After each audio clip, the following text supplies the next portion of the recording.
The office erupted in chuckles, keyboards still clacking, phones still ringing, printers humming like nothing monumental had just happened. But for her, time cracked open. For her, those two careless words carried the weight of 7 silent years. Before we begin, if you believe in kindness, second chances, and the quiet power of unspoken love, take a moment to like this video, share it with someone who needs hope, comment your thoughts, and subscribe to the channel. Stories like this remind us that sometimes the heart waits longer than we ever planned. Daniel Hart had never meant for life to shrink so suddenly. One moment he was a husband, a new father, a man building weekend plans and retirement dreams. The next he was standing in a hospital corridor at 3 in the morning, staring at a vending machine, realizing he would have to learn how to raise a baby alone. Grief did not come to him in loud storms. It came quietly, in folded laundry that smelled like someone who wasn't coming back, in half-finished mugs of tea, in the empty side of the bed he stopped looking at. By the time his daughter Lily turned 2, Daniel had mastered survival. He woke before sunrise, packed a tiny pink lunchbox, braided hair with clumsy fingers, and rushed through traffic to make it to the office just on time. He learned to cook in bulk, to iron small dresses, to sit in the back row of daycare events pretending he didn't feel out of place among smiling couples. At work he was reliable, not exceptional, not flashy, just steady. The kind of employee who fixed broken spreadsheets and stayed late without asking for praise. And then there was her. Emily Rhodes had joined the company a year before Daniel lost his wife. Back then, she was bright, ambitious, and carefully distant. She dressed in soft colors and kept her desk meticulously organized, except for one drawer that hid chocolate wrappers and old birthday cards from her grandmother. She had noticed Daniel before tragedy reshaped him. He was the man who brought homemade cookies for the office Christmas party, the one who laughed loudly in meetings and once tripped over a chair but turned it into a joke that had everyone in tears of laughter. After the funeral, he came back different, thinner, quieter, older somehow. Most people offered condolences and then slowly returned to their routines. Emily did something else.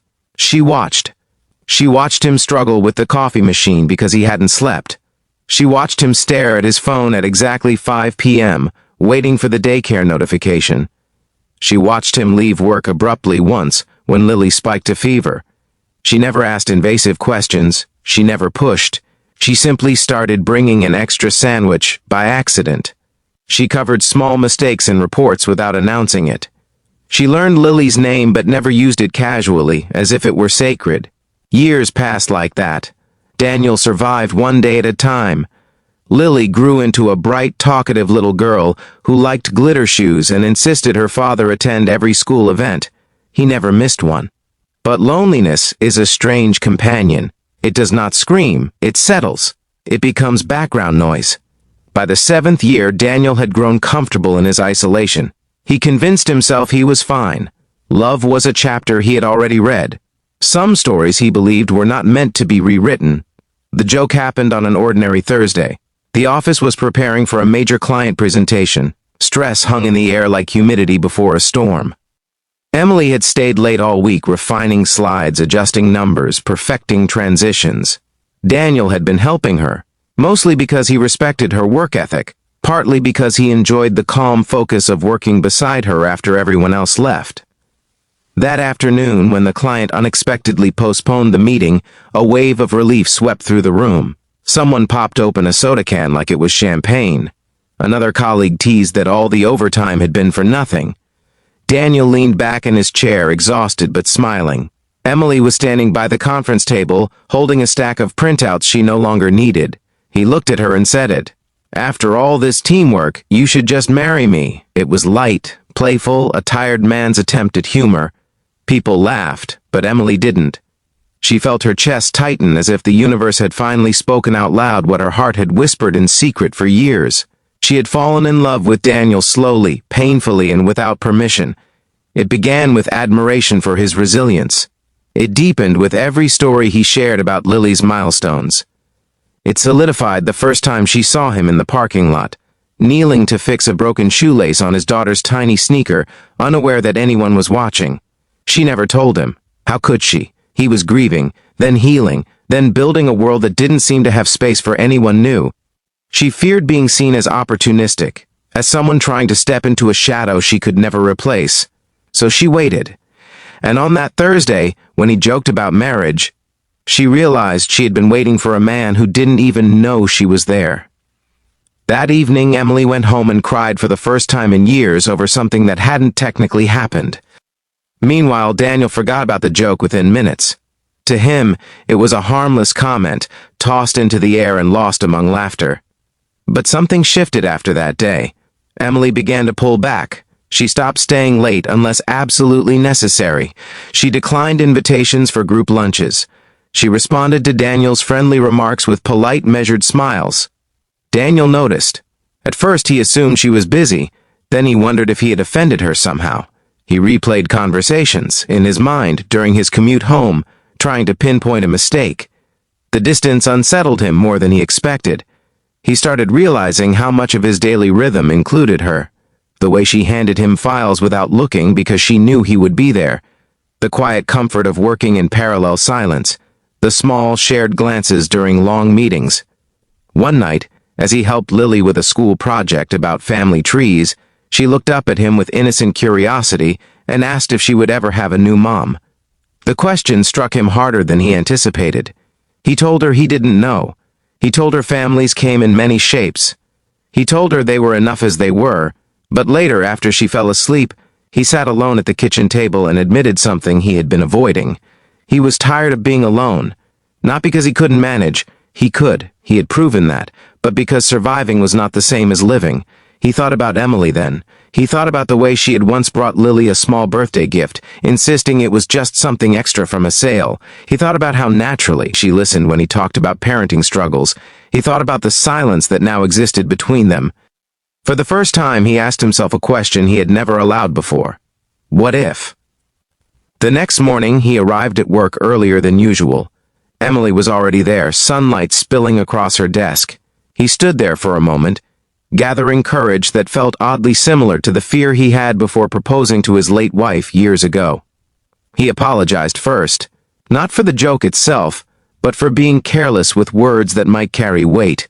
He told her he valued her more than office banter. He admitted he had sensed her distance and it unsettled him. Emily listened, her heart pounding, and then she did something braver than waiting. She told him the truth, not dramatically, not with accusations. She simply confessed that the joke had hurt because it wasn't a joke to her, because she had cared for him longer than she should have, because loving a man who belonged to memories felt like standing outside a locked door. Daniel felt the ground shift beneath him. No one had ever loved him quietly like that. He realized in that moment how blind grief had made him, how focused he had been on not replacing the past that he forgot the future was allowed to exist. He did not answer her immediately. He did not want to respond from shock or guilt. Instead, he asked if she would be willing to have dinner with him, not as coworkers, not as a joke, but as two adults who had survived enough to deserve honesty. That dinner was awkward and beautiful. They spoke about fear, about Lily, about the impossibility of replacing someone and the possibility of creating something new instead. Emily did not want to erase his past. She wanted to be part of his present. Daniel went home that night feeling lighter than he had in years. The true test came not at the office, but at home. He introduced Emily to Lily slowly. First as a friend, then as someone important. Children have a way of sensing authenticity. Lily watched Emily carefully during their first afternoon at the park. She observed how Emily listened without interrupting, how she didn't try too hard, how she allowed space.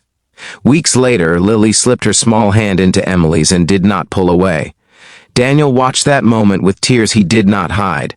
Love, he realized, did not demand forgetting. It asked for courage. Months passed. Their relationship grew not in grand gestures but in ordinary routines. Grocery shopping, homework nights, shared laughter over burnt pancakes, and then, one evening, as they sat in the living room surrounded by scattered crayons and half-built puzzles, Daniel remembered the joke that had started it all. He looked at Emily, really looked at her, and felt gratitude flood his chest. This time, when he spoke, there was no laughter in his voice. He told her he didn't want to joke about forever again. He told her he wanted to choose it. He knelt down not because it was expected, but because humility felt right. And when he said, "Marry me," it was steady, intentional, real. Emily did not stop breathing this time. She smiled through tears, knowing that 7 years of silent love had not been wasted.